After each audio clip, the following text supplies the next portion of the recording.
Men erimni sevaman. Chindan ham sevaman. Anvar mening hayotimdagi eng ishonchli, eng sodiq va eng mehribon inson. U bilan 10 yildan beri birgamiz. 2 ajoyib farzandimiz bor. Bizning uyimiz bor. Hamma havas qiladigan oilamiz bor. Tashqaridan qaraganda hammasi mukammal, ideal. Lekin har tun boshimni yostiqqa qo'yganimda, ba'zan Anvarning pishillab uxlayotganini eshitib yotganimda, meni bir xotira ta'qib qiladi. Bu xotira 10 yildan oshdiki, mening bir qismimga aylanib qolgan. U xuddi tanamdagi doimiy, lekin o'g'rig'i o'tib ketmaydigan chandiqqa o'xshaydi. Bu mening sirim, mening gunohim va mening eng katta muhabbatim. To'yimdan bir necha kun oldin men Anvarga xiyonat qilganman, o'z akam bilan. Buni tushunish qiyin, bilaman. Hatto jirkanchli eshitiladi. Agar kimdir menga shunday hikoyani aytib berganida, men ham uni hukm qilgan, undan nafratlangan bo'lardim. Lekin hayot qora va oq rangdan iborat emas ekan. Unda shunaqangi ranglar borki, ularni nomlashning ham iloji yo'q.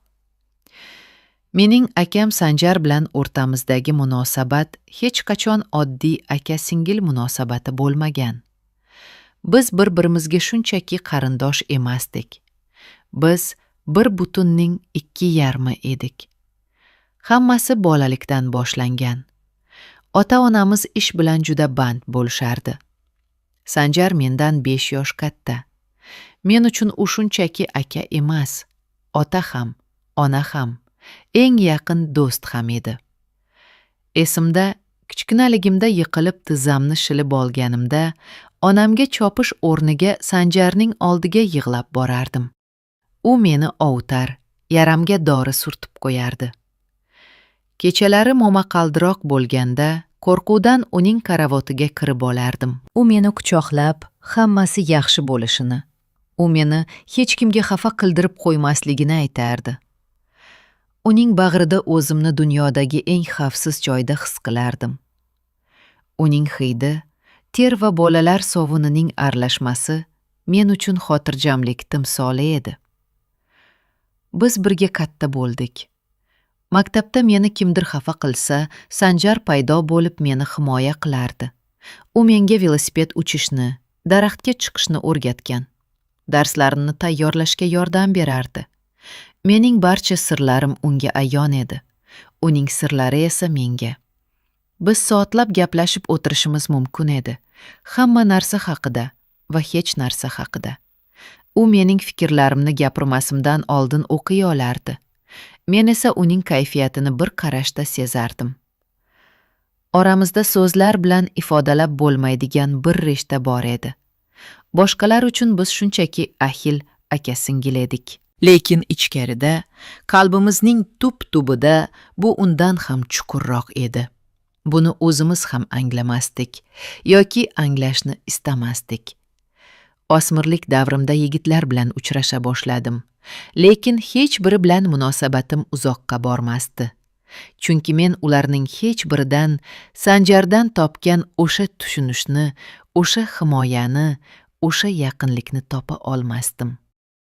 Har bir yigitni ongsiz ravishda u bilan solishtirardim va ularning hammasi yutqazardi. Sanjar ham qizlar bilan uchrashardi, lekin u ham jiddiy munosabat qurmasdi. Ba'zida uning qizlaridan uni rashk qilardim, lekin buni singilning rashqi deb o'ylardim. Endi o'ylasam, bu boshqa narsa edi. Bu egalik hissi edi. Keyin hayotimda Anvar paydo bo'ldi. U yaxshi inson edi. Og'ir bosiq, aqlli, kelajagi porloq. Ota-onamga ham u juda yoqdi. U menga chiroyli gapirar, gullar sovg'a qilar. Qimmat restoranlarga olib borardi. U bilan o'zimni malikadek his qilardim. Men unga turmushga chiqishga rozi bo'ldim. Chunki bu to'g'ri qaror edi. Hamma shuni kutgandi. Men o'zimni shunga ishontirdimki, baxtli bo'lish uchun shu kerak. Muhabbat vaqt o'tishi bilan keladi. Eng asosiysi hurmat va ishonch deb o'ylardim. To'yga tayyorgarlik boshlandi. Ko'ylak tanlash, mehmonlar ro'yxatini tuzish, restoran band qilish. Bu tashvishlar ichida men o'zimni yo'qotib qo'ygandek edim. Hamma xursand edi. Hamma meni tabriklardi. Lekin yuragimning bir chekkasida qandaydir tushunarsiz bir g'ussa bor edi. Buni hech kimga ayta olmasdim. Sanjar bu davrda juda o'zgarib qoldi. U kamgap bo'lib qoldi. Ko'zlarida doim bir ma'no bor edi. U menga uzoq-uzoq tikilib turar, lekin hech narsa demasdi. Ba'zida uning nigohida shunday bir og'riqni ko'rardimki, yuragim ezilib ketardi. U men uchun xursand bo'lishga harakat qilardi, lekin bu soxtaligi sezilib turardi. Men undan uzoqlashayotganimni, hayotimdagi eng muhim insonni yo'qotayotganimni his qilardim. To'y kuni yaqinlashgan sari ichimdagi vahima kuchayib borardi. Men noto'g'ri qadam qo'yayotgandek edim, lekin ortga yo'l yo'q edi. To'ydan 3 kun oldin dala hovlimizga bordik. Oilaviy an'ana, hamma yig'iladi, osh qilinadi. O'sha kuni kechgacha o'tirdik. Hamma charchab, birin-ketin uyquga ketdi. Faqat men va Sanjar qoldik. Tashqarida yomg'ir yog'a boshladi. Biz ayvonda eski tebranadigan kursilarda o'tirardik. Yomg'irning tomchilab urayotgan ovozi va chigirtkalarning chirillashidan boshqa sas yo'q edi. Uzoq jimlikdan so'ng Sanjar gap boshladi. U Anvar haqida so'radi. U yaxshi insonmi? Meni baxtli qila oladimi deb so'radi. Ovozida g'alati bir titroq bor edi. Men hammasi yaxshi bo'lishini aytdim. Lekin ovozim o'zimga ham ishonchsiz eshitildi. Shunda u menga qaradi. Uning ko'zlari qorong'uda yaltirab turardi. U menga shunday nigoh bilan qarardiki, men butun vujudim bilan uning dardini his qildim. U aytdiki, u meni yo'qotishdan qo'rqayotganini, mensiz hayotini tasavvur qila olmasligini aytdi. U aytdiki, men uning hayotidagi yagona insonman. Uni chindan tushunadigan yagona jonman. Bu so'zlar yuragimga o'qdek sanchildi. Chunki men ham aynan shuni his qilayotgan edim. Men yig'lab yubordim. O'zimni to'xtata olmadim. Bu oylar davomida ichimga yig'ilib kelgan barcha qo'rquv, ikkilanish va g'ussa ko'z yosh bo'lib oqib chiqdi. U yonimga keldi. Tiz cho'kib o'tirdi va ko'z yoshlarimni artdi. Uning qo'llari issiq edi. Uning tegishi. Bu tanish va ayni paytda butunlay yangicha bir his edi. U mening yuzimdan ushlab, peshonamdan o'pdi. Uzoq, mehr bilan. Keyin u sekin pastga tushdi, ko'zlarimdan, yonoqlarimdan o'pdi. Men qarshilik qilmadim, qilolmasdim. Butun vujudim muzlab qolgandek edi. Men faqat uni his qilardim. Uning nafasini, uning hidini, uning yaqinligini. Bu noto'g'ri ekanini miyamning bir chekkasi aytib turardi. Lekin yuragim va tanam bunga bo'ysunishni istamasdi. Bu xuddi uzoq vaqt chanqab yurib nihoyat suvga etishgandek edi. Uning lablari mening lablarimga tegdi. Bu mening hayotimdagi birinchi bo'lsa emasdi, lekin bu birinchi haqiqiy bo'lsa edi. Bunda ehtirosdan ham ko'ra ko'proq ma'no bor edi.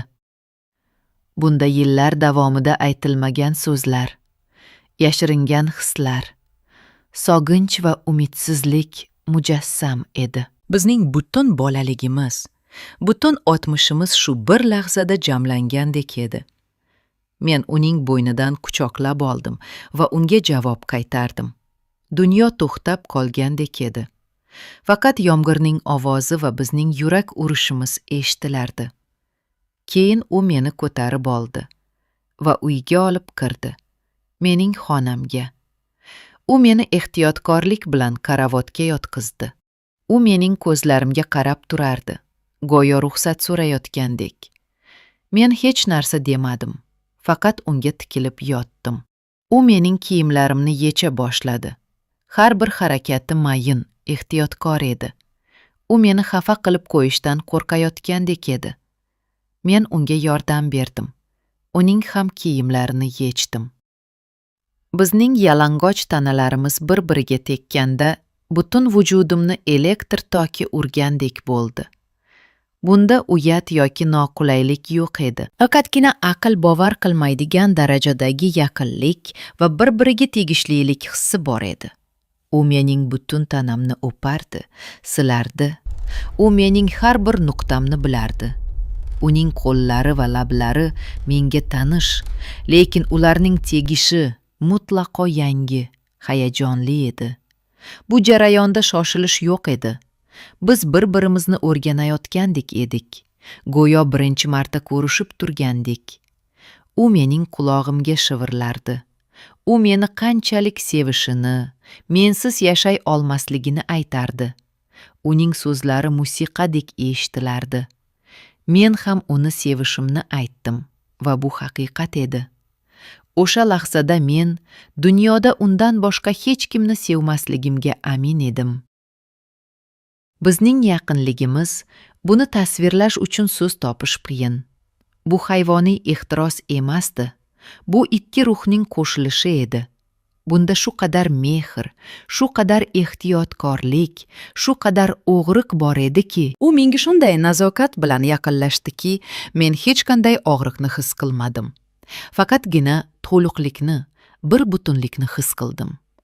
Go'yoki men butun umr yo'qotib yurgan bir qismimni topgandek edim. Biz bir tanaga aylandik. Bizning nafasimiz, yurak urishimiz bir edi. Bu lahza abadiy davom etishini istardim. Bu bizning kichkina dunyomiz edi. U yerda hech qanday qoidalar, hech qanday mumkin emaslar yo'q edi. Faqat biz bor edik. Eng yuqori choqqaga yetganimizda biz bir vaqtning o'zida uning ismini baqirdik. Bu zavqdan ham ko'ra ko'proq og'riqli nido edi. Bu vidolashuv nidosi edi. Chunki ikkalamiz ham buning birinchi va oxirgi marta ekanligini bilib turardik. Keyin biz jimgina yotdik, bir-birimizni mahkam quchoqlab. Tashqarida yomg'ir tingan, tong ota boshlagan edi. Xonaga kirayotgan kulrang yorug'likda men uning yuziga qaradim. Uning ko'zlarida yosh bor edi. Men ham yig'lardim. Biz hech narsa demadik. So'zlarga hojat yo'q edi. Hammasi ayon edi. Biz mumkin bo'lmagan chiziqni kesib o'tdik va endi hech narsa avvalgidek bo'lmaydi. O'sha tong biz bir-birimiz bilan vidolashdik. Aka-singil sifatida ham, sevishganlar sifatida ham. Biz o'rtamizdagi o'sha pok, beg'ubor rishtani o'z qo'llarimiz bilan o'ldirgan edik. 2 kundan keyin men oppoq kelinlik libosida Anvarga turmushga chiqdim. Hamma meni tabriklardi. Qanday baxtli ekanimni aytishardi. Men jilmayib turardim, lekin ichimda o'lik edim. Nikoh marosimida mehmonlar orasida Sanjarning nigohini uchratdim. Uning ko'zlarida shunday bir bo'shliq, shunday bir sovuqlik bor ediki, men muzlab qoldim. U men uchun endi begona edi. Bizning sirimiz ikkimizni bir-birimizdan abadiy ajratib turardi. O'sha kundan beri 10 yildan oshdi. Biz Sanjar bilan gaplashamiz, oilaviy tadbirlarda ko'rishamiz. Lekin o'rtamizda ko'rinmas bir devor bor. Biz hech qachon o'sha tun haqida gaplashmadik. Bunga hojat ham yo'q. Bu xotira ikkimizning ham yuragimizda yashaydi. U mening erimga ajoyib pochcha, bolalarimga mehribon tug'a. Hech kim hech narsani sezmaydi. Men Anvarni hurmat qilaman, uni yaxshi ko'raman. U menga barqaror, xotirjam hayot berdi. U yaxshi er va ajoyib ota. Men unga xiyonat qilganimdan har kuni afsuslanaman. Bu vijdon azobi meni bir umr tark etmasa kerak. Lekin, ba'zan, yolg'iz qolganimda o'sha yomg'irli tunni eslayman. O'shanda his qilgan tuyg'ularimni eslayman. Va tan olishim kerakki, men hayotimda hech qachon, hech kim bilan o'zimni o'shandagidek tirik, o'shandagidek to'liq his qilmaganman. Bu mening gunohim va bu mening hayotimdagi yagona va haqiqiy muhabbat qissam. Men bu sirni o'zim bilan qabrga olib ketaman.